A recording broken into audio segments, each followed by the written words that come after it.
Bismillahirrahmanirrahim. Assalamualaikum warahmatullahi wabarakatuh. Alhamdulillahirabbil alamin arrahmanirrahim maliki yaumiddin. Ikhwan dan akhwat, apa kabarnya semua yang menyaksikan dan mendengarkan radio dan TV Silaturahim? Selamat datang kembali di acara Perempuan dan Dunia. Insya Allah saya Nur Fitri Taher dan juga segenap kru dari Rasil TV akan menemani Ikhwan dan Akhwat selama 1,5 jam ke depan. Alhamdulillah kita sudah ditemani oleh narasumber kita, Profesor Dr. Amani Lubis. Assalamualaikum Ibu. Waalaikumsalam warahmatullahi wabarakatuh. Senang sekali kita bisa ketemu lagi ya Bu ya. Alhamdulillah. Setelah lama nggak ketemu. Terima kasih. Baik Ibu, mungkin kita langsung saja. Saya ingin mengucapkan selamat atas diluncurkannya buku Ketahanan Keluarga dalam Perspektif Islam Ibu ya, yang Ibu luncurkan seiring dengan Ibu menjadi Ketua MUI dalam Komisi PRK bidang perempuan remaja dan keluarga. Baik, mungkin saya ingin mengawali dengan menanyakan dalam pandangan Islam sendiri ketahanan keluarga itu apa Bu definisinya? Ya, bismillahirrahmanirrahim. Alhamdulillah wassalatu wassalamu ala rasulillah. Amma ba'd. Senang juga kita bisa bertemu pagi ini Mbak Fitri. Alhamdulillah buku ini Ketahanan Keluarga dalam Perspektif Islam. Bukan hanya saya yang menulis artikel di dalamnya, tetapi juga kelompok tim kami ada berdelapan ya, dan juga alhamdulillah sudah diluncurkan pada saat Rakernas MUI akhir Desember yang lalu ya, tahun 2016. Ketahanan keluarga menurut Islam adalah keluarga yang kuat, yang memenuhi semua persyaratan menjadi keluarga yang bahagia dan sejahtera, serta mengindahkan ajaran Islam dalam tuntunan pribadi dan juga hubungan sosial bersama di dalam keluarga. Yang intinya nanti mengapa Islam juga mementingkan ketahanan keluarga, karena nanti di taraf yang lebih luas masyarakat juga akan menjadi kuat dan juga bisa menyejahterakan anggota masyarakatnya. Oleh karena itu memang didefinisikan bahwa keluarga itu adalah unit terkecil dalam masyarakat, juga unit terkecil dari negara, sebuah negara. Oleh karena itu keluarga penting untuk diperhatikan supaya jangan seperti sekarang ini banyak yang sudah tidak percaya pada lembaga perkawinan. Buat apa menikah? Buat apa terikat dengan ikatan yang suci begitu ya, atau yang juga yang membebani dan memberikan tanggung jawab yang besar kepada laki-laki ataupun perempuan. Ya, jadi inilah yang melemahkan lembaga keluarga. Di samping itu, kalau sudah ada yang menikah, apakah itu atas dasar cinta, atas dasar ada kepentingan lain, ya bisa menikah, ataupun dengan ikhlas lillahi ta'ala, tetapi dengan adanya tantangan zaman yang demikian banyak dan bertubi-tubi, tantangan era sekarang ini yang juga sangat merepotkan semua orang, maka bisa ada cepat-cepat diputuskan cerai. Ya, jadi lembaga perkawinan akhirnya juga dirusak. Padahal awalnya niatnya ingin bersatu suami dan istri, membina rumah tangga, ada anak-anak, membuat keluarga bahagia. Tetapi dengan adanya tantangan dan tidak sabarnya anggota keluarga ya, khususnya suami dan istri menghadapi berbagai masalah, maka akhirnya bisa diputuskan cerai. Nah, inilah yang kita prihatin, apalagi angka perceraian sangat tinggi. Jadi kita sudah lihat statistik sangat tinggi di beberapa tempat, sangat tinggi di beberapa kabupaten, bisa sampai 60% dari jumlah yang menikah itu cerai. Nah, ini sangat memprihatinkan. Padahal disinilah kelihatan ketangguhan kita sebagai bangsa, bahwa kita punya ketahanan di berbagai bidang, apakah itu ketahanan pangan, ketahanan energi, ketahanan keluarga juga sangat penting. Ya. Baik, menarik tadi Ibu mengatakan bahwa makin banyak orang yang tidak mempercayai institusi perkawinan ya Bu ya. Itu lebih karena ideologi yang tumbuh saat ini atau karena pengalaman yang mereka alami dengan orang tua mereka atau yang mereka lihat dari kawan-kawan mereka. Sebenarnya apa yang terjadi pada masyarakat kita Bu? Ya, menurut pengamatan saya cepatnya lemah suatu keluarga itu karena kurang pengertian dan juga kurang saling menghormati. Jadi ketika bersatunya dua insan, sebenarnya bukan hanya keduanya saja yang ingin membangun rumah tangga, tetapi dua keluarga, budaya tradisi ketimuran di Nusantara secara umum ya, bangsa Melayu secara umum itu semuanya adalah yang menikah itu bukan hanya seorang laki, satu orang perempuan, tetapi justru satu keluarga, dua keluarga juga membaur. Yang artinya nanti kita menjadi keluarga yang lebih besar. Keluarga yang lebih besar inilah yang bisa juga menjaga langgengnya suatu rumah tangga. Jadi kalau misalnya suami dan istri sedang berselisih, egoisme yang muncul, maka pada saat itu diputuskan ya sudah kita pisah saja begitu. Tetapi kalau bisa dipertimbangkan bahwa kita ada keluarga, ada ibu mertua, bapak mertua, kemudian ada keluarga yang lebih besar ya, paman, bibi dan lainnya, maka ini bisa dipertimbangkan untuk lebih sabar.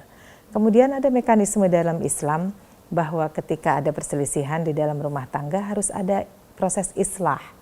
Jadi ada proses untuk menyatukan atau untuk menyamakan persepsi kembali untuk menyelesaikan berbagai masalah kalau ada masalah.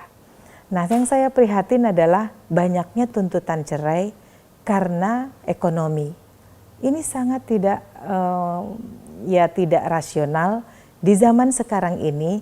Ketika ada era keterbukaan ekonomi, keterbukaan masyarakat ya juga bisa membuat usaha tidak terlalu susah. Dari dapur sendiri sekalipun gitu. Begitu, ya. Betul. Ada home industry, ada membuat apa saja. Kreativitas ini di zaman sekarang di Indonesia sudah sangat maju. Tidak ada satu laki-laki atau perempuan pun yang akan berpangku tangan tidak melakukan sesuatu dan tidak membantu pihak yang juga menghasilkan atau yang sedang berproduksi, dia diam saja, tidak. Pasti dia akan lebur, akan masuk kepada kelompok-kelompok yang mengembangkan ekonomi. Jadi di sini juga saya kira tidak ada alasan untuk karena takut miskin atau memang karena kemiskinan itu lalu bercerai. Nah, saya ingin bahkan karena prihatinnya tingkat perceraian yang lebih tinggi, ide saya ini baru ingin juga ada ketika pembahasan masalah yang penting ini di MUI, ingin juga mengatakan apa bisa ada fatwa ya mengenai seorang itu dalam rumah tangga ya dengan alasan ekonomi mestinya tidak boleh bercerai. Nah, itu yang ingin saya tanyakan kepada Ibu, kan sepertinya sekarang itu orang mudah sekali gitu ya Bill untuk memutuskan bercerai. Malah saya memiliki teman yang masih single, dia menyatakan saya ini pengen sekali punya anak gitu. Mungkin nggak masalah lah suaminya siapa, toh kalau nggak cocok kita bisa cerai asal saya punya anak. Saya dengarnya kaget juga gitu ya. Dalam Islam pasti kita tidak boleh sembarangan memutuskan bercerai ya Bu. Bisa dijelaskan nggak Bu, kapan sih kita bisa memutuskan untuk bercerai gitu? Apakah semudah itu? Apakah nggak ada konsekuensi kalau kita memutuskan bercerai secara mudah gitu? Apakah nggak ada teguran dari Allah gitu? Tapi menarik yang tadi disebut temannya itu, dia belum menikah kan? Nah, berarti kita ada hal juga yang harus paradigma ini diperbaiki dalam masyarakat, bahwa untuk menikah dengan baik-baik mestinya dimudahkan. Jadi jangan ada baik laki-laki atau perempuan ingin menikah terus terhalangi oleh banyak hal, tradisi, mungkin ada kesenjangan dan lain-lain. Jadi syarat-syarat menikah dalam Islam memang harus ada kufu ya, harus ada keseimbangan, keserasian, ya juga bisa kesetaraan dalam berbagai hal antara suami dan istri atau calon istri dan calon suami. Nah, tetapi itu kan bisa diganti. Jadi misalnya satu sudah berpendidikan doktor yang perempuan misalnya, yang laki-lakinya S1, tetapi dia mengembangkan usaha atau punya pekerjaan yang memang bisa mensupport keluarga, tidak masalah. Jadi pendidikan itu tidak mesti harus sama. Yang namanya setara serasi itu tidak mesti sama persis ya. Kalau di sini S3, di sini S3, atau di sini S1, di sini juga S1. Tidak mesti demikian. Karena kita tahu juga proses untuk memperoleh pendidikan itu juga sangat individual ya, sangat kondisional, artinya sesuai dengan kondisi seseorang dia bisa melanjutkan sekolah atau tidak. Oleh karena itu sangat penting kita mendomani hadis Rasulullah SAW, kalau mau menikah memang la tunkahul mar'a illa li salas ya, li maliha wa li jamaliha wa li diniha. Nah, jadi tiga inilah syarat memang yang dilihat. Juga sebaliknya, timbal balik bahwa perempuan juga menikah juga melihat agama seseorang, agama calon suami, juga kepada agamanya, taraf agamanya. Memang ada tambahan syarat untuk perempuan li jamaliha, untuk kecantikannya. Kecantikan ini juga berlaku bagi laki-laki, artinya juga dia rupawan atau tidak, tetapi ini adalah relatif. Kita tidak mematok yang cantik itu seperti suku tertentu atau orang tertentu atau warna tertentu, tidak. Semua kita sudah diciptakan oleh Allah Subhanahu wa taala dalam kondisi yang sangat baik, dalam rupa bentuk fisik yang sangat sempurna. Paling tidak kita bisa menjadi qurrata ayun bagi pasangan hidup kita gitu, betul, ya, cantiknya betul. Itu maksudnya. Nah ya, jadi kita memang itulah sudah sunnatullah, memang manusia ini diciptakan, Allah mengatakan fi ahsani taqwim. Jadi sudah ada secara fisik, struktur dan juga postur kita sudah sangat sempurna, sehingga kita bisa melihat kecantikan atau juga daya tarik itu dalam segala hal. Oleh karena itu ini relatif. Semua bisa menikah dengan adanya kecocokan dalam satu hal saja, misalnya persamaan pemikiran, dengan adanya sikap atau sifat yang baik, dia bisa tertarik. Ya, ada yang mengatakan kalau dulu kita mengatakan menikah itu jodoh ya, harus ada jodohnya. Ada juga yang bilang gambling. Oh, gambling. Nah, itu yang meragukan. Ternyata jodoh itu ditentukan ketika keluarga itu cerai atau tidak. Jadi di akhir ditentukan, oh berarti bukan jodoh makanya harus cerai. Nah, ini kadang suka dibolak-balik ya. Tapi inti dari keluarga adalah untuk membina rumah tangga demi kelangsungan jenis manusia, spesies manusia ini. Harus berpikir di luar dari diri kita. Ya, jadi akhirnya jadi kita bicaranya agak lebih luas ya. Berarti bagaimana dengan kalau ada satu negara atau satu tempat sudah membludak penduduknya? Nah, ini berarti ada manajemen kependudukan yang kurang memadai, kurang pas. Pemerintah dan juga pihak-pihak yang berwenang itu harus memikirkan, jangan sampai juga membludak tadi kan, jadi akhirnya jadi banyak masalah. Disinilah gunanya akal manusia harus selalu berpikir. Juga keinginan, syahwat, nafsu itu tidak dilepas begitu saja, termasuk ingin punya anak. Jangan sebanyak-banyaknya, itu namanya nafsu untuk menambah jumlah keluarganya gitu ya. Nah, ini kalau tidak dipikirkan dampak sosial, ekonomi, psikologi, dampak lain-lainnya, ini tentu akan merusak semua tatanan. Nah, oleh karena itu perlu adanya penyadaran. Saya selalu mengatakan perlu adanya penyadaran, wawasan kependudukan penting, wawasan menjaga kebahagiaan keluarga penting. Oleh karena itu Di buku tentang ketahanan keluarga ini kami juga mengutip tentang undang-undang Republik Indonesia yang juga ingin mengatur tentang kependudukan. Di dalamnya ada tentang ketahanan keluarga yang masih RUU sebenarnya, belum diluncurkan, belum disahkan, tetapi itu ada upaya untuk bisa keluarga-keluarga ini lebih sadar dan juga lebih tangguh, lebih kuat dari hal-hal yang melemahkan, ancaman, juga meningkatkan kualitas keluarga yang nantinya akhirnya perspektif negara ya ini akan meningkatkan kualitas warga negara, kualitas penduduk. Inilah tujuan akhir dari ketahanan keluarga dalam perspektif negara adalah ingin meningkatkan kualitas penduduk Republik Indonesia, kemudian juga menjadi warga negara yang kuat, yang bisa menjaga negaranya, yang bisa memakmurkan, dan juga mencapai tujuan dari negara bahwa kita ingin menyejahterakan semua anggota masyarakatnya. Baik Bu, saya masih penasaran mengenai perceraian ini di Indonesia. 60% dari pasutri itu bercerai ya Bu ya. Bisa dijelaskan nggak sih Bu, dalam Islam itu sebelum memutuskan bercerai itu apa saja yang harus kita lakukan? Kapan kita boleh memutuskan untuk bercerai? Ya memang kalau sudah tidak ada kecocokan lagi, maka mekanisme bercerai di Indonesia dan juga di banyak negara maju ya, atau negara semuanya sudah mengatur masalah ini. Walaupun kelihatannya masalah pribadi ya dalam rumah tangga, tetapi negara dan juga pengadilan harus memahami situasi keluarga itu sehingga bisa diputuskan nanti bercerai atau tidak.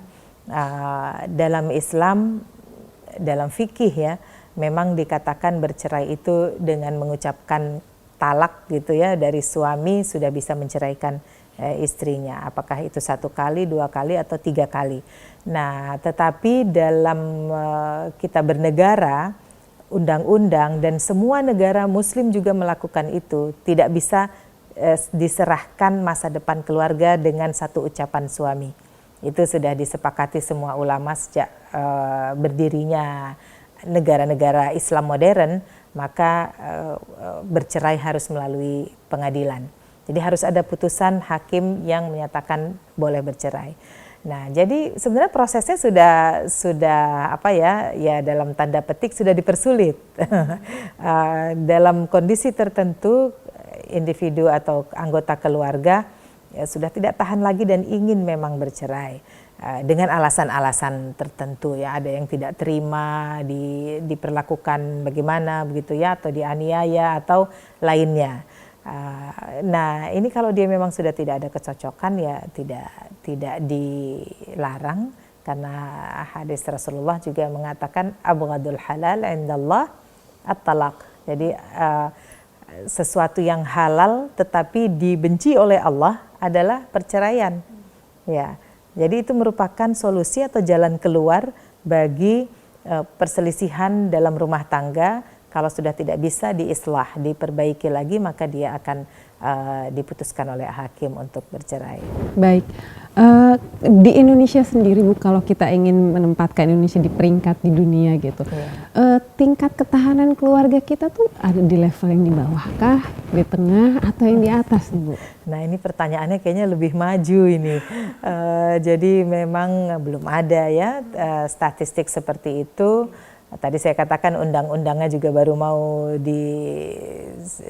sedang dirumuskan dan mau disahkan.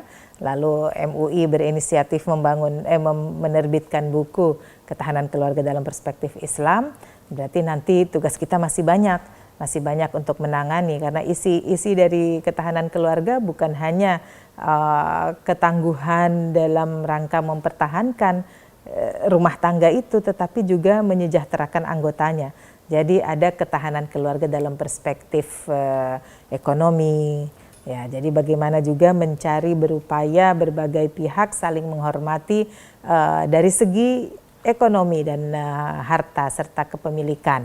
Ini juga ada tuntunannya dalam Islam, dan juga negara Republik Indonesia juga punya aturan seperti itu. kemudian dari perspektif sosiologi, ketahanan keluarga, perspektif sosiologi, perspektif psikologi, ya ini semuanya penting juga di samping perspektif legislasi nasional. Nah, jadi itu kewajiban kita nanti untuk bikin statistik ya, kondisi kita sudah sampai di mana ini. Baik, mungkin kita jeda sejenak dulu Ibu, Ikhwan dan Akhwat, jangan kemana-mana, kami masih akan segera kembali membahas mengenai ketahanan keluarga dalam perspektif Islam bersama Ibu kita Profesor Dr. Amani Lubis. Kami akan segera kembali.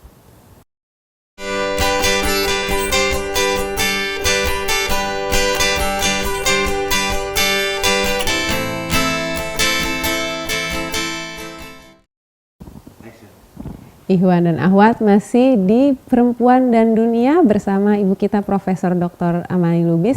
Ibu, tahun lalu Menteri Sosial menyebutkan bahwa salah satu masalah ketahanan keluarga adalah timpangnya peran dalam menjalankan roda rumah tangga, di mana biasanya kebanyakan dari peran itu diambil oleh perempuan. Dan Menteri Sosial merekomendasikan atas adanya persamaan atau kesetaraan peran dalam menjalankan roda keluarga. Tapi kan sekarang sepertinya laki-laki saja harus pulang malam gitu ya Bu ya.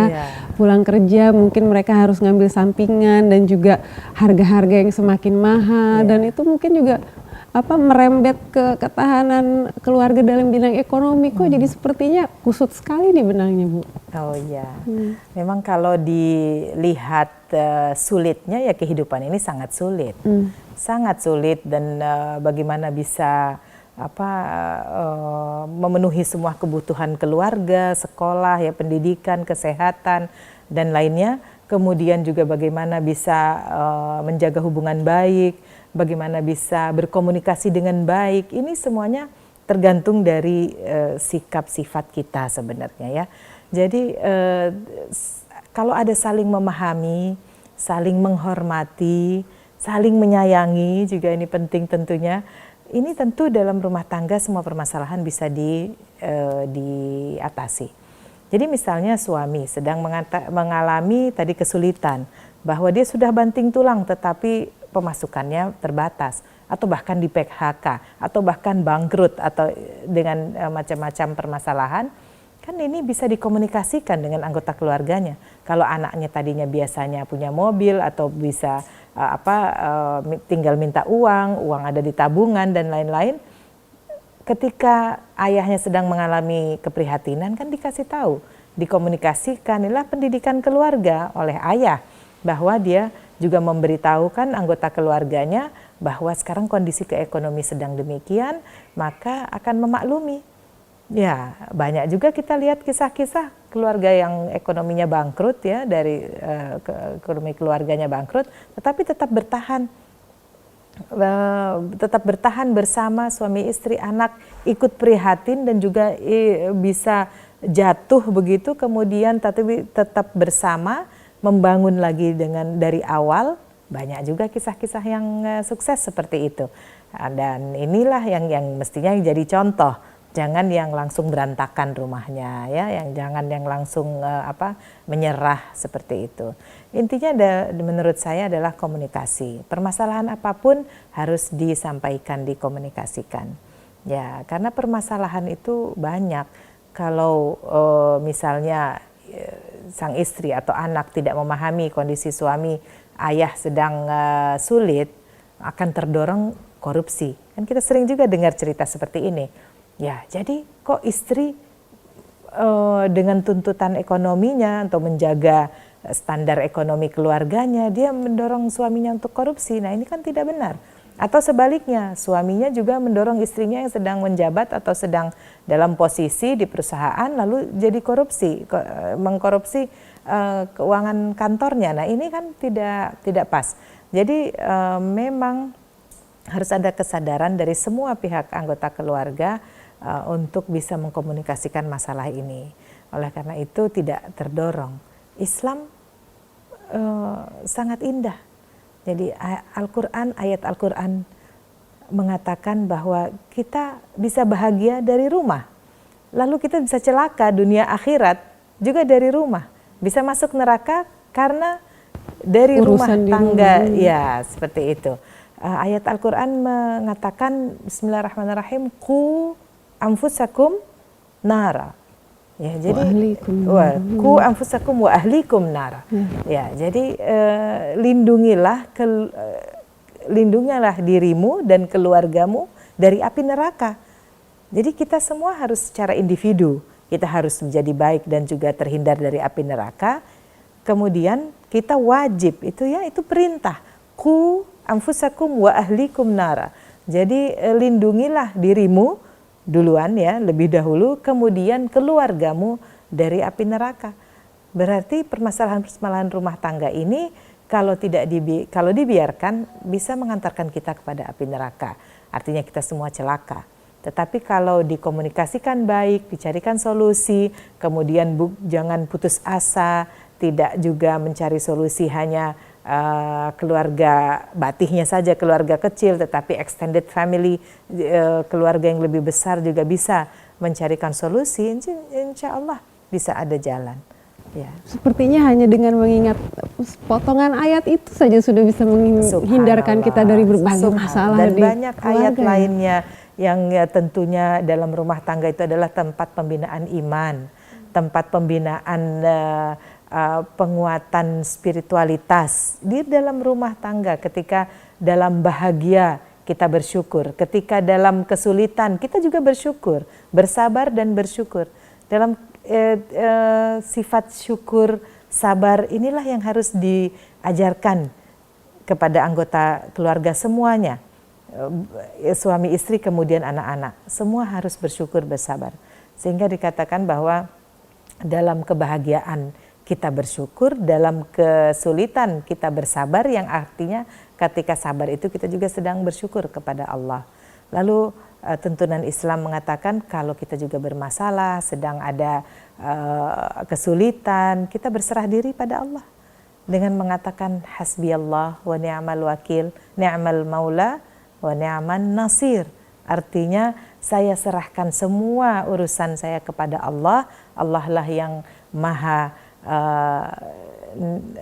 mengatur semua urusan saya, dan Allah yang akan memenangkan, akan menjadikan hasilnya positif di akhirnya. Sangat indah. Oleh karena itu di dalam keluarga tentu sama-sama kita harus punya wawasan keagamaan yang kuat, ajaran Islam yang kuat, karena di dalam belajar ajaran agama Islam di situ ada solusi. Di situ ada solusi buat permasalahan zaman. Bukan hanya masalah sesaat, tetapi masalah zaman sepanjang umur dunia. Kalau kita dalam keluarga berarti sepanjang ada keluarga, itulah permasalahan di dalamnya bisa ada solusinya. Baik, kalau tadi Ibu menyebutkan hubungannya antara ketahanan keluarga dalam bidang psikologi, sepertinya kalau yang saya tangkap ini perubahan sikap kita ini Bu ya dibanding zaman dulu. Kalau sekarang kita ini di tengah semua keleluasaan kita, mungkin ada juga di tengah kemewahan dan keserbacukupan orang tuh masih mengeluh gitu ya.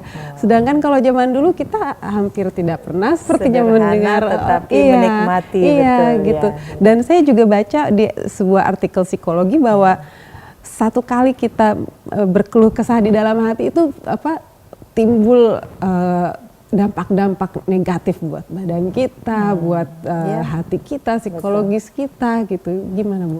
Ya, memang kalau kita zaman sekarang ini kita sudah akui bahwa perubahan adalah keniscayaan.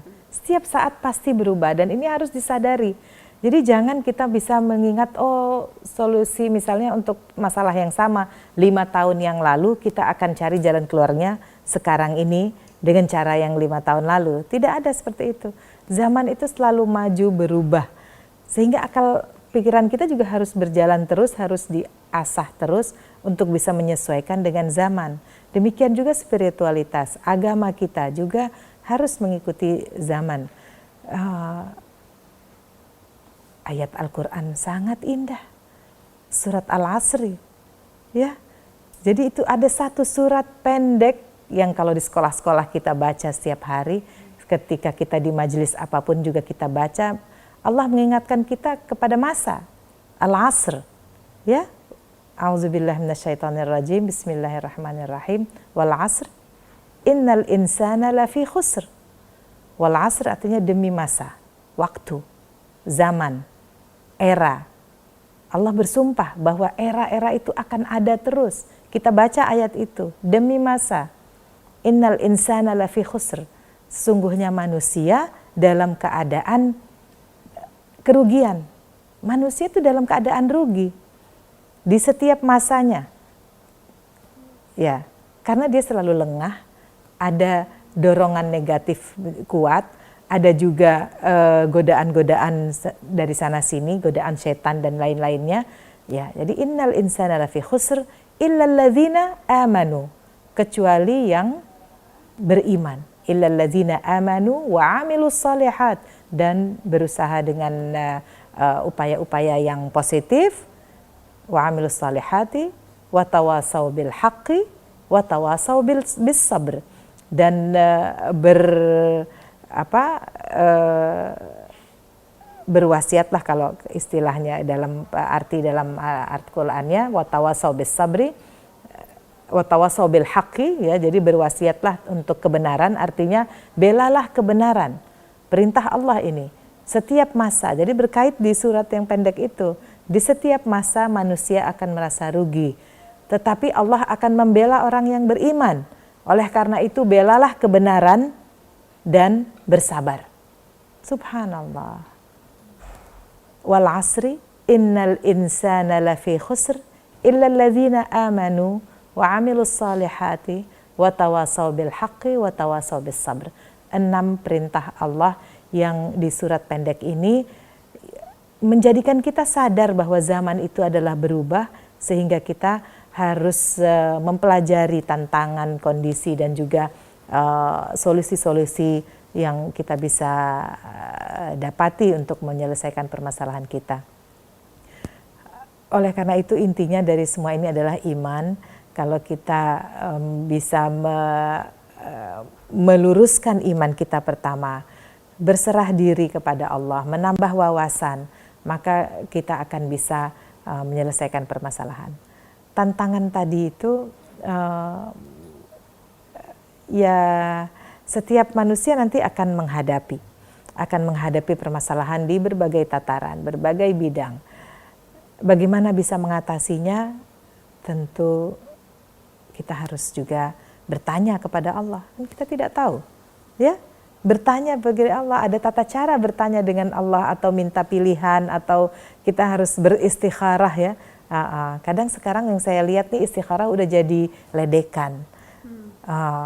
Wah, pakai istikharah segala gitu. Loh, kok kita, itu adalah ajaran kita, tuntutan Nabi Muhammad.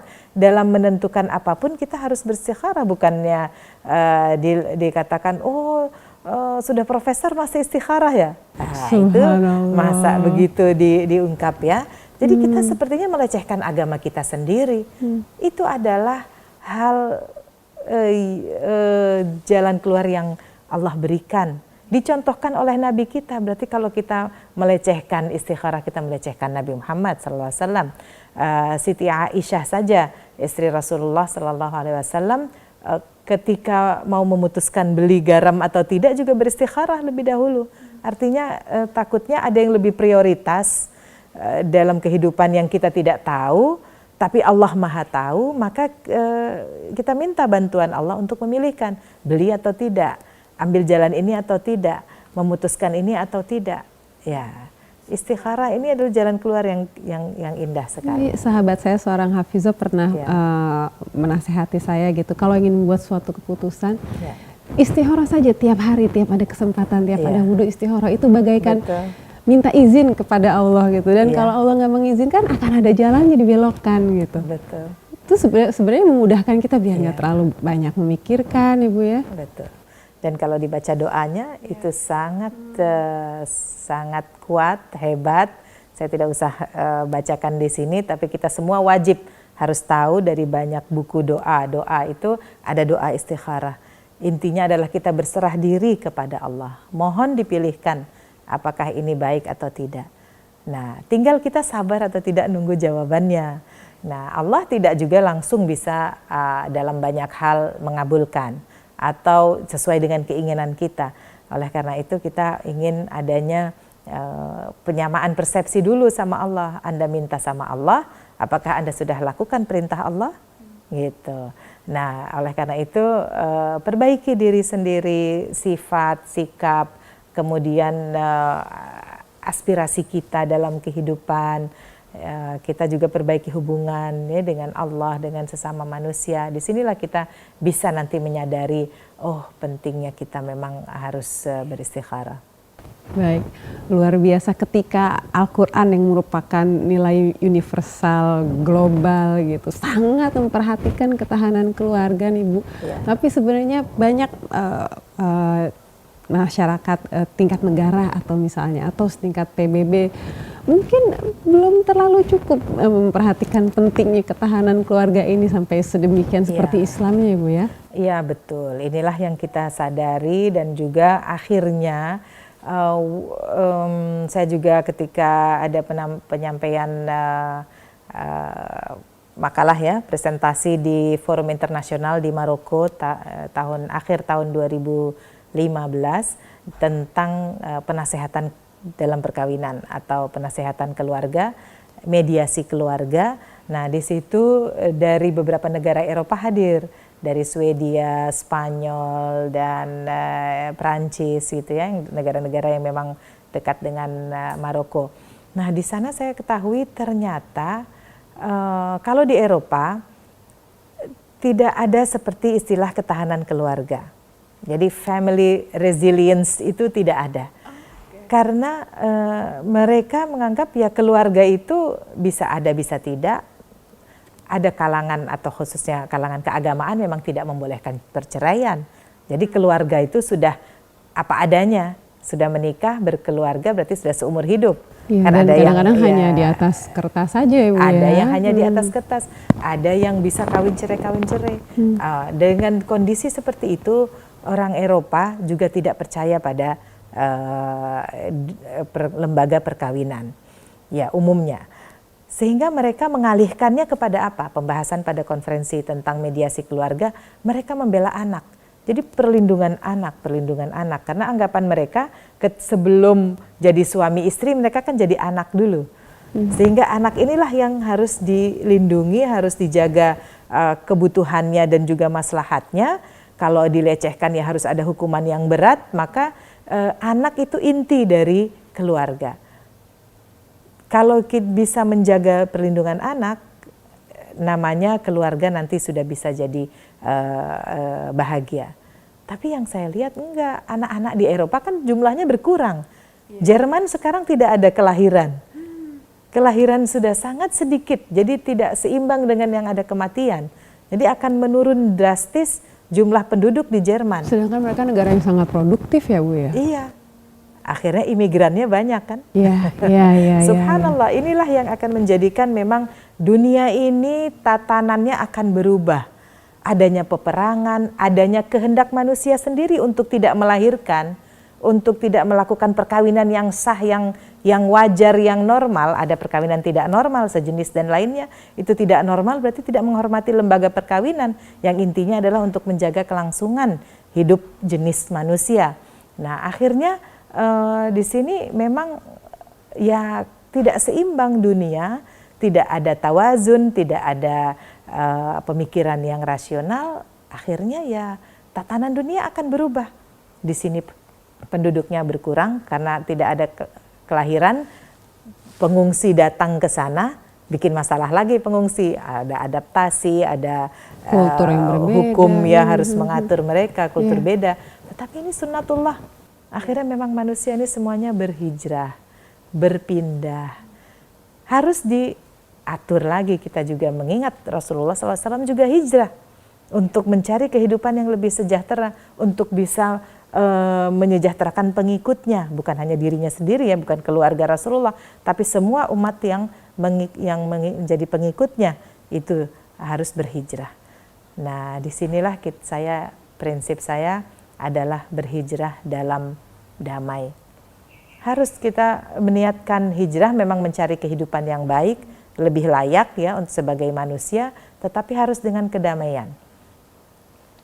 Damai artinya kita saling tolong menolong. Kalau orang yang sedang berhijrah kan orang yang lemah, terusir dari negerinya, meninggalkan harta keluarganya, kemudian harus dengan disambut juga dengan damai, bahwa ada niat baik untuk menolong sesama manusia tanpa dibedakan ras, agama, warna dan lainnya. Oleh karena itu hijrah dalam damai ini sangat penting dikembangkan di dunia, melihat bagaimana banyak korban ya dalam pengungsian-pengungsian.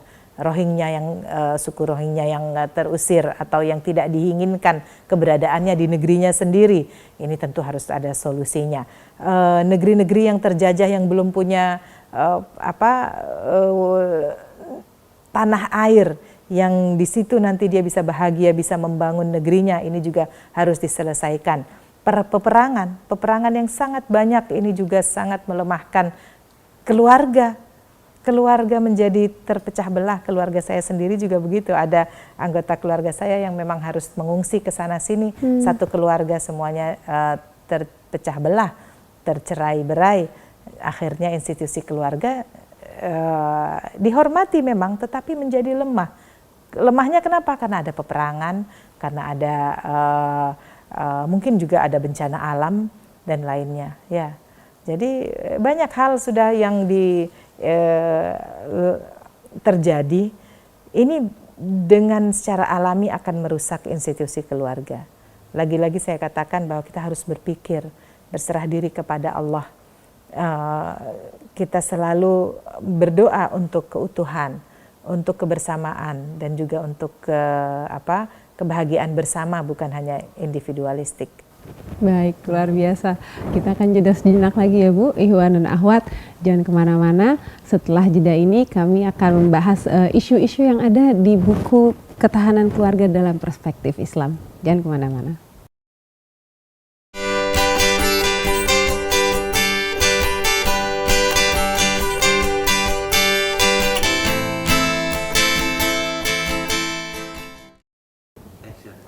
Ikhwan dan Akhwat, masih di acara Perempuan dan Dunia bersama Profesor Dr. Amani Lubis. Kali ini kita akan membahas mengenai isu-isu yang ada di dalam buku Ketahanan Keluarga dalam Perspektif Islam. Ibu di sini menyebutkan peningkatan ketahanan keluarga untuk mencegah penyalahgunaan narkoba. Bukannya biasanya orang yang menggunakan narkoba itu sudah dewasa gitu Bu, atau yang sudah memang terlibat dalam mafia. Apakah hubungannya seerat itu dengan ketahanan keluarga? Ya, subhanallah. Jadi memang permasalahan yang dialami oleh masyarakat, ya, segmen remaja, anak-anak, masalah-masalah yang kita lihatnya itu adalah sepertinya adanya di ruang publik, ya, politik misalnya. Kita bilang itu ruang publik, ekonomi juga ruang publik, kemudian masalah sosial, narkoba tadi ya, maraknya nafza, juga itu ruang publik. Kalau ada masalah nanti ditangkap polisi, ada penegak hukum, kemudian proses pengadilan, kalaupun ada hukumannya berarti di penjara. Sepertinya itu di ruang publik, tidak ada kaitan sama keluarga. Juga masalah seperti porno aksi, juga itu masalahnya yang sudah disoroti nanti sudah di luar rumah itu. Ada lagi trafficking ya. Trafficking, perdagangan manusia, perdagangan anak, perdagangan perempuan, itu semuanya juga sepertinya urusannya urusan publik. Padahal pembinaannya, penjagaannya, pencegahannya dari rumah tangga, ataupun yang juga terlibat gerakan radikal, ya, intoleran dan lain-lain. Itu masalah-masalah isu publik ini itu adalah bisa dibina, dicegah dari rumah tangga, dari keluarga. Ya, jadi Mbak Fitri jangan heran kalau buku ini juga mencakup isu trafficking, porno aksi, pornografi, kemudian apalagi ya pelecehan terhadap anak. Maka di buku ini juga ada tentu bab khusus tentang perlindungan anak. Ya, jadi keluarga itulah tadi wawasan bahwa ibu ya, ayah itu juga harus mengkomunikasikan permasalahan yang ada di luar rumah, di dalam rumah. tidak usah panjang lebar, bukan ceramah atau seminar di rumah, tetapi intinya saja bahwa wah hari ini ada kejadian begini, hari ini nggak pantas gitu. Singkat saja, nanti anak-anak toh juga dia punya pikiran, punya pergaulan sendiri, dia akan juga bisa memahami oh ini pantas atau tidak pantas. Ya, jadi menurut saya memang harus cerdas ya, jadi ibu, jadi ayah apalagi itu harus cerdas dan bersama-sama harus punya komitmen membangun rumah tangga yang sehat. Nah, permasalahan sosial itu juga bisa dimulai dari rumah tangga, karena kalau rumah tangganya kurang tadi komunikasi, tidak komunikatif, anggota keluarganya lalu dibiarkan berlarut, ini juga masalah. Bukan lagi ada masalah aja lalu komunikasi, kemudian di luar itu tidak berkomunikasi.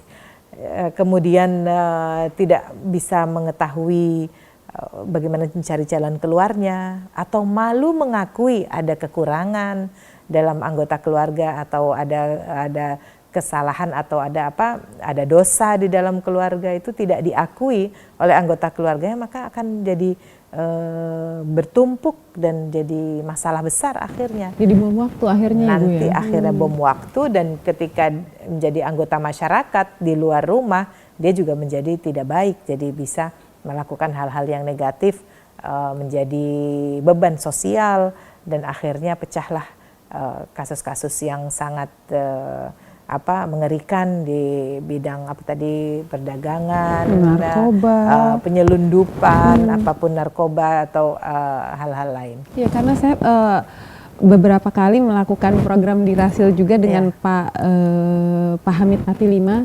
Beliau merupakan kriminolog yang akhirnya memperhatikan pendidikan anak gitu.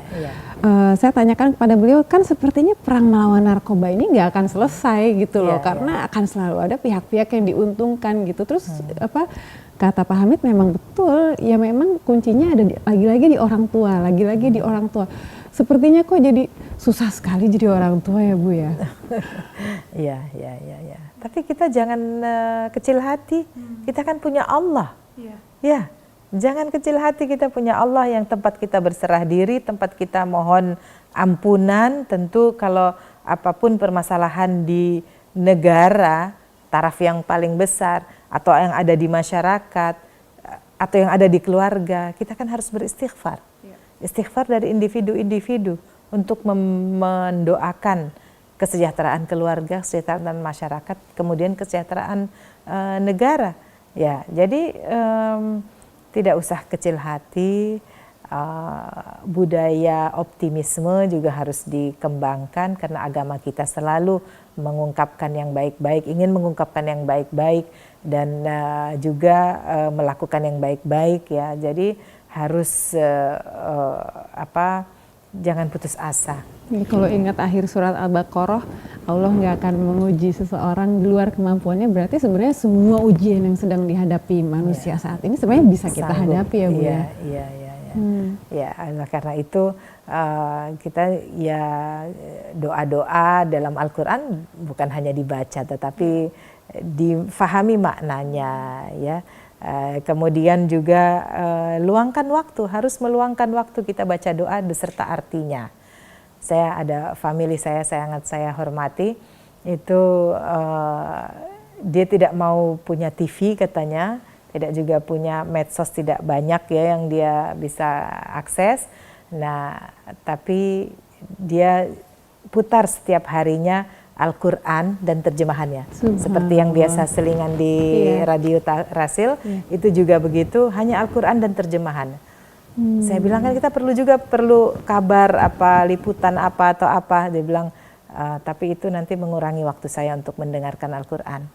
Masya Allah. Ya, saya salut, dan kalau memang itu yang dia butuhkan dari dunia, alhamdulillah berarti dia sangat bahagia sekali bisa selalu meningkatkan wawasan. Dan tentu dia mendengar permasalahan sosial, ekonomi, politik sekarang, tetapi dia bisa mencari atau mengaitkannya dengan ayat-ayat yang sudah dia dengar, yang sudah dia fahami maknanya. Ini tujuannya. Oleh karena itu, kalau tidak sempat baca satu ayat satu hari, dengarlah Al-Quran yang dengan terjemahannya. Kalau tidak sempat ya berarti dia akan rugi.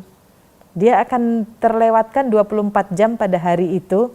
Hari ini misalnya tanggal 19 Januari akan terlewat bahwa dia tidak memahami satu ayat Al-Quran, tidak membaca Al-Quran, tidak mendengar Al-Quran. Berarti satu hari ini putus hubungan dengan Allah dari segi membaca Al-Quran. Walaupun dia sholat, mudah-mudahan dia sholat. Tetapi orang kalaupun sibuk, saya tidak tahu ya, mungkin inilah yang masih menjadi keprihatinan kita. Sebagaimana saya masih lihat bahwa rukun Islam kan tidak dijalankan dengan baik. Ya, masyarakat ada istilah Islam KTP, tapi saya tidak terlalu setuju Islam KTP. Dari segi apa ya, apakah kita sudah wawancara semua jutaan orang ini Islamnya, imannya seperti apa. Tetapi paling tidak yang saya lihat di kota-kota besar, misalnya kalau sholat Jumat itu masih banyak yang berkeliaran di jalan, nyetir atau naik motor, nyetir mobil, naik motor atau apapun. Berarti laki-laki ini berarti masih kurang sadar untuk sholat Jumat. Atau di bulan puasa masih banyak yang makan saja tanpa beban, ini salah. Oleh karena itu kita harus tingkatkan wawasan bagaimana mau jadi muslim dan membela Islam dan juga memahami agama Islam kalau dia tidak melaksanakan hal ini dan tidak peduli, dia diam saja. Ada orang yang makan siang-siang bulan puasa dia diam saja, bagaimana itu? Ya, nah pendidikannya diawali dari rumah tangga, bahwa kita harus mengatakan kalau lagi nggak puasa jangan makan di luar, itu aib, tidak boleh makan di luar gitu. Nah, pendidikan seperti ini, ketegasan itulah yang dicontohkan oleh orang tua, suami, istri, ibu, ayah, harus ada yang tegas, ini boleh, ini tidak boleh. Baik, menarik tadi yang Ibu ceritakan mengenai famili Ibu yang tidak mempunyai TV, yang juga tidak punya banyak medsos. Saya juga memikirkan bahwa kan TV itu alat yang paling mungkin dekat hubungannya dengan anggota keluarga kita ya Bu, terutama anak-anak ketika kita sedang sibuk misalnya. Kita sodori TV ya Bu ya. Apakah mungkin dari pemerintah juga bisa membuat pengaturan gitu kepada TV agar mentransfer budaya yang baik gitu untuk ketahanan keluarga, karena sepertinya kan kalau kita menonton TV saat ini sampai saudara-saudara saya bilang makanya nggak usah pasang channel Indonesia deh, pasang channel yang lain aja, sampai ada yang suka bilang begitu Bu. Iya. Jadi segala hal teknologi itu ada negatif ada positifnya. Sekarang sudah banyak negatifnya. Ya, saya ingat dulu waktu saya SD, SMP itu jarang sekali nonton TV, atau memang belum banyak channel ya.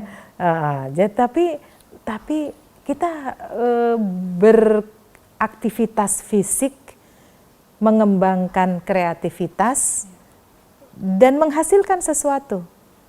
Ya, alhamdulillah kalau saya memang agak terampil. Saya suka dari kecil itu misalnya masak-masak ya, kemudian saya suka ngiris-ngiris gitu, bantu orang tua, bantu ibu. Kemudian kalau ada aktivitas karena kami di lingkungan rumah dosen UIN ya zaman dulu itu, maka anak-anak dosen ini juga selalu bikin acara di akhir minggu, kita masak-masak bareng, jualan, khususnya juga di Ramadan, saling jual nih, jual es, jual ini. Tapi ternyata itu pendidikan ya, pendidikan terhadap anak-anak, bahwa dia harus memanfaatkan waktu, itu intinya. Bukan hanya dia bisa ngiris, bisa masak, tapi dia harus bisa memanfaatkan waktu. Kemudian ada satu rumah ibu yang dia punya kemampuan bahasa Inggris, dia kumpulkan anak-anak, ayo belajar bahasa Inggris gitu. Ada ibu-ibu lain yang mengajarkan ngaji, ibu-ibu lain mengajarkan menyulam. Dan alhamdulillah saya ikut semua itu. Jadi tiap hari saya pindah-pindah begitu. Tanpa jadi saya memang jadi multi-talented ya Bu ya. Alhamdulillah. Akhirnya saya juga bisa diam seperti itu. Jadi sampai saya lulus S1 saya jahit baju sendiri. Jadi ya sampai jaket dan lain-lain. Karena saya nggak bisa diam. Walaupun tetap membaca pelajaran dan bisa alhamdulillah berprestasi di kuliah ya, masa kuliah, tetapi tetap pada momen tertentu saya kreasi, saya menggambar sendiri dan lainnya. Sehingga saya bilang kalau saya pensiun nanti saya mau jadi tukang jahit aja. Subhanallah. Tetapi itu ya artinya memang kita harus punya hobi. Sekarang di mana anak-anak yang punya hobinya apa ditanya? Atau mau cita-cita jadinya apa? Ya agak bingung dia lihat karena juga nggak ada contoh yang baik. Tadi kembali ke acara TV. Acara TV itu sebenarnya bisa diaktifkan secara positif. Ide-ide ya sekarang karena memang berkembangnya masih yang tentang kekerasan atau eksploitasi tubuh, eksploitasi emosi atau gitu. Full hiburan. Nah, iya, yang hedonis ya. Padahal dari sejarah itu kalau dikembangkan sinetron sejarah sangat dalam. Tokoh-tokoh Indonesia mulai tokoh-tokoh pahlawan Indonesia semua disinetronkan dengan kreativitas yang tinggi, itu sangat menarik. Kemudian dari segi juga tokoh-tokoh agama juga semuanya sangat menarik. Dengan kemasan yang juga menarik itu tentu ada daya tarik. Artinya satu hari tayangan di TV itu harus juga ada bagian-bagiannya yang sangat edukatif. Sekarang sayang memang kebijakannya saya kurang tegas saja dari pihak pemerintah. Dan akhirnya tadi itu TV nasional ditinggalkan, TV internasional juga ya dipilih-pilih ya mana yang dia suka dia tonton, seperti itu. Menurut saya kita juga harus sama-sama membina, harus hati-hati juga keluarga muda, ibu-ibu muda juga untuk kasih gadget ke anak-anaknya. Tadi katanya internet dan medsos banyak mudaratnya, tapi kok tadi dikasih TV atau dikasih tontonan yang juga bisa mempengaruhi. Banyak resikonya ya, resiko kepada mata, kepada pikiran dan lain-lain. Coba kita kembali ke zaman dulu, mungkin bisa lebih baik ya, mainan-mainan yang edukatif yang sifatnya bongkar pasang, yang ini memang tidak menarik tapi coba dibiasakan, saya kira masih bisa. Karena ternyata banyak yang masih melakukan itu. Dan di dunia barat pun juga begitu. Tidak ada keluarga di Amerika yang saya juga dengar, tidak ada keluarga yang TV-nya tuh nyala terus, los kapan saja anak-anaknya mau. Tidak ada. Paling banyak 2 jam malam setelah selesai PR, setelah selesai bacaan, baru dinyalakan TV. Dan itu juga diawasi orang tua. Ya, nah inilah yang harus ada wawasan penyadaran dari anggota keluarga kita di Indonesia khususnya. Ibu, di buku Ibu juga di sini disebutkan ketahanan keluarga dan pencegahan perdagangan manusia atau human trafficking. Itu bagaimana hubungannya antara perempuan atau muslimah gitu dan juga perannya dalam mempertahankan keluarganya untuk menghindari anggota keluarganya menjadi korban human trafficking atau pelaku human trafficking malahan di dunia yang sudah kacau balau ini. Iya. Betul, memang di buku Ketahanan Keluarga ada isu dibahas tentang bahaya human trafficking. Dan ini memang diangkat karena kalau keluarga-keluarga kita lemah, tidak menjaga anggota keluarganya, tidak menjaga komunikasi dan juga tidak mau memahami permasalahan anak-anak atau anak-anak juga tidak mau memahami permasalahan orang tua, maka yang terjadi tercerai-berai. Anak mudah saja nginep di luar rumah. Inti dari trafficking begitu. Anak bisa mudah nginep di luar rumah, orang tua tidak bertanya, orang tuanya juga nginep di luar rumah tanpa alasan yang jelas. Sehingga akhirnya tidak ada keterkaitan dengan rumah. Artinya orang akhirnya jadi mau ke luar rumah. Dengan demikian kalau ada yang ngajak yuk berangkat ke luar negeri, apakah dengan bekerja atau apapun, tanpa alasan juga yang kuat, mau saja. Yuk dengan godaan ini uang per minggu atau per bulan sekian-sekian, mau saja. Jadi kalau trafficking itu sebenarnya yang disalahkan individu. Kalau dia perempuan, kalau laki ya laki. Nah, belum lagi kalau itu yang namanya perbudakan massal. Jadi dengan alasan mau kerja di luar negeri. Saya pernah di Lombok itu bersama Komnas Perempuan mengkaji TKW-TKW yang diberangkatkan. Ternyata ya alasannya karena ikut teman berangkat. Nah, kalau seorang ibu ayah dia khawatir dengan anak perempuannya, maka ya tidak usah ngikut teman dia bekerja di luar negeri. Dia silahkan saja bekerja di dalam negeri, lebih aman, walaupun uangnya sedikit, tetapi mencegah dari permasalahan yang lebih banyak. Kalau ke luar negeri, perlindungannya tidak ada atau perlindungannya lemah, kemudian belum lagi kita tidak tahu tradisi, tabiat, dan lain-lain yang di luar, bisa teraniaya, dan langsung pulang kemudian menjadi pengalaman yang gagal untuk di luar. Nah, disinilah yang kita tidak inginkan, bahwa ada pengalaman gagal, ada kerugian fisik, mental, dan lain-lainnya.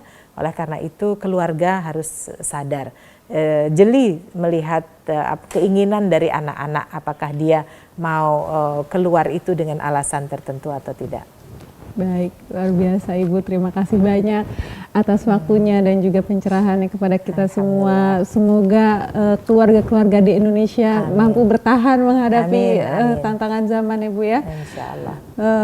Baik Ikhwan dan Akhwat, demikian tadi pembicaraan kita dengan Profesor Dr. Amani Lubis. Kami sangat berharap Ikhwan dan Akhwat menikmati acara ini sebagaimana kami semua di sini, dan semoga keluarga Indonesia dapat menjadi keluarga yang kuat dan juga mampu bertahan. Ibu, pesannya untuk keluarga di Indonesia apa nih, Bu, terakhir? Iya, alhamdulillah dengan kondisi masyarakat ya di Indonesia yang sudah maju, yang kaya dengan kekayaan alam, yang kaya kreativitas, yang selalu kreativitas dalam budaya, tradisi budaya kita sangat kaya, sangat beragam. Ini semuanya menjadikan anggota keluarga harus juga kreatif dan juga tetap bersatu dalam membina rumah tangga. Keluarga, ketahanan keluarga sangat dibutuhkan, sangat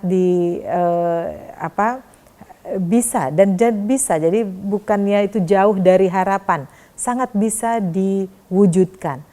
Dan ini adalah harus dengan kesiapan anggota keluarganya serta penguatan terhadap iman, terhadap ketakwaan dari anggota keluarganya.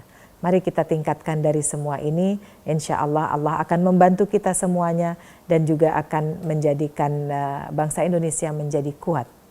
Jazakumullah Ibu Amani Lubis. Jazanawiyah. Dan juga terima kasih kepada seluruh ikhwan dan akhwat yang telah mengikuti acara ini. Insya Allah kita bertemu lagi di acara yang sama. Akhir kata, saya Nur Fitri Taher dan juga seluruh kru dari Rasil TV yang hadir undur diri. Subhanakallahumma bihamdika, asyhadu alla ilaha illa anta, astaghfiruka wa atubu ilaik. Wassalamualaikum warahmatullahi wabarakatuh. Waalaikumsalam.